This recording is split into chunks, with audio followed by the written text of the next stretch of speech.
Assalamualaikum warahmatullahi wabarakatuh. Salam sejahtera untuk kita semua. Nama saya Raihana Salsabila dari kelas 12 MIPA 2, absen 36.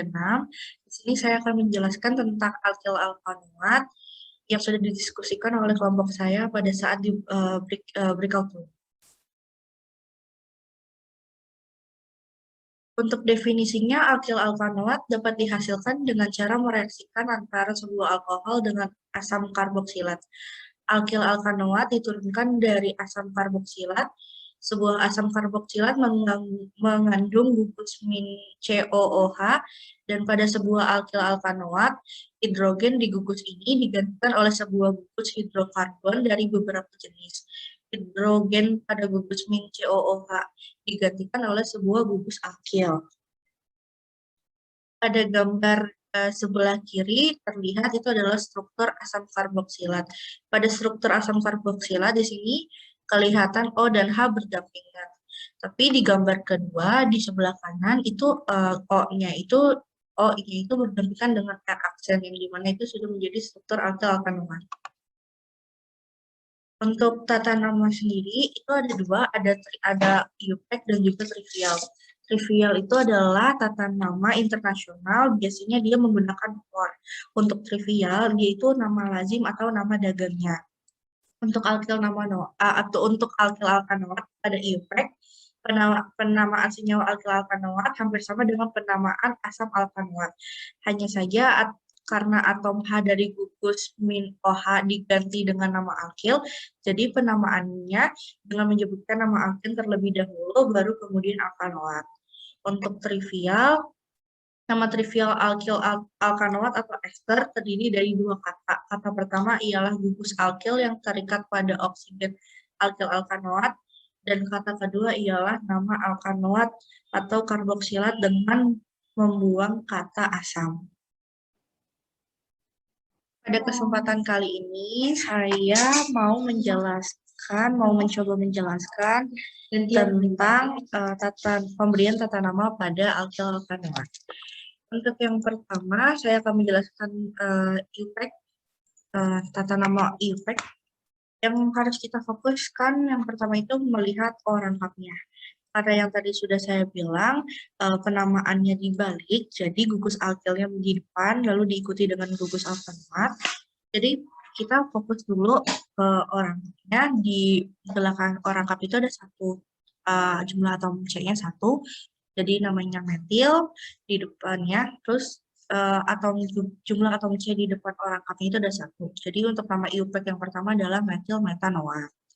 Untuk yang kedua, O-rangkapnya di belakang sama seperti nomor 1, itu jumlah atom C-nya 1, tetap metil, dan jumlah atom C di depan O-rangkap itu ada 2, jadi etanoat. Jadi untuk nama IUPAC yang kedua adalah metil etanoat.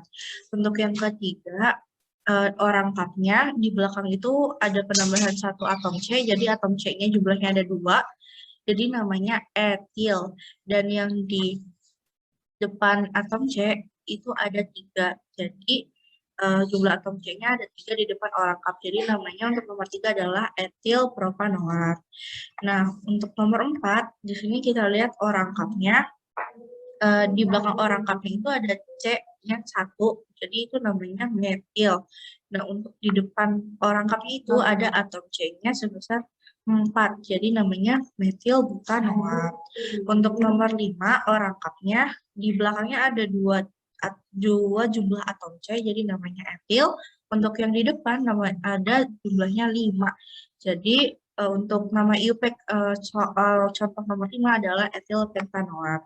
Untuk nama trivial, seperti yang tadi saya sudah bilang, setiap gugus alkanoat memiliki aturan dan namanya masing-masing.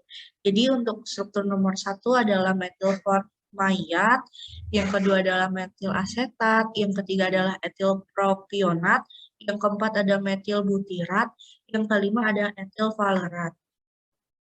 Kira-kira seperti itu. Nah, di sini etil alkanoat ini memiliki sifat fisika dan sifat kimia. Untuk sifat fisikanya yang pertama itu ada wujud.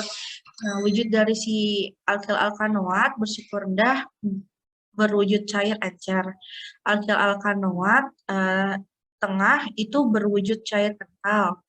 Nah, untuk alkil alkanoat atau ester bersuku tinggi itu dia berwujud padat. Untuk titik didih dan titik lelehnya itu merupakan senyawa non-elektrolit. Untuk yang ketiga itu ada kelarutan. Ester atau untuk sifat fisika alkil alkanoat atau ester yang ketiga itu ada kelarutan. Ester atau alkil alkanoat bersuku rendah, dia sedikit larut. Sedangkan ester atau alkil alkanoat bersuku tinggi, dia semakin mudah larut. Untuk daya hantar listriknya sendiri, titik didih dan titik leleh rendah karena tidak memiliki ikatan H. Untuk selanjutnya ada sifat kimia. Sifat kimia dari alkil alkanoat ini yang pertama tidak terdapat ikatan H, tetapi ada ikatan van der Waals. Yang kedua, senyawa bersuku rendah sedikit polar, sedangkan senyawa bersuku tinggi hampir non-polar. Yang ketiga, alkil alkanoat itu kurang reaktif.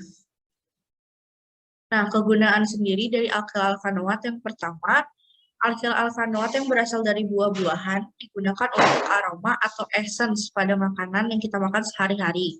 Yang kedua itu alkil alkanoat lemak untuk membuat mentega, margarin, dan juga sabun.